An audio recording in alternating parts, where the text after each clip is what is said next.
নাস্তিকদের কিভাবে আপনি বুঝাবেন? একটা ঘটনা বললে চমৎকার বুঝতে পারবেন। কুফা নগরীতে এক নাস্তিক ছিল, সে এরকম বলতো, যেটা দেখি না ওইটা মানি না। সবাই বলে আমাদের একজন ইমাম আছে, ওনার নাম নু'মান ইবনু সাবিত, উনি তোমারে দেখায় ছাড়বে আল্লাহরে। সে বলে তাই, তাহলে ডাকো তো, তার সাথে আমি তর্ক করব। অ্যাপয়েন্টমেন্ট দেওয়া হলো জুমার পরে ঠিক ভর দুপুরে 2টায়। নু'মান ইবনু সাবিত ওনার আসল নাম, ওনার লকব হচ্ছে আবু হানিফা। ইমাম আবু হানিফারে ছিলেন না? ইমাম আল আযম।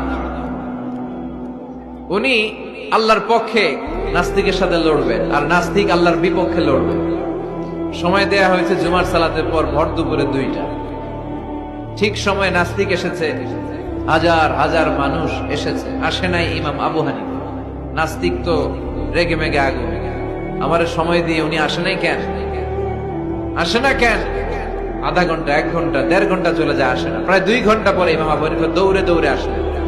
নাস্তিক বলে আপনার তো সময়ের কোনো জ্ঞানই নাই, আপনার সাথে কোনো তর্ক চলবে না। ইমাম আবু হানিফা বললেন ইনদি উযর, আই হ্যাভ অ্যান এক্সকিউজ, আমার একটা এক্সকিউজ আছে। কি এক্সকিউজ? সাইয়েদনা ইমাম আবু হানিফা বললেন, আমি যখন ঘর থেকে বের হই, এই পথে আসার সময় আমাকে একটা নদী পার হতে হয়। কি পার হতে হয়? আজকে যে দেখি নদীর সামনে কোনো নৌকা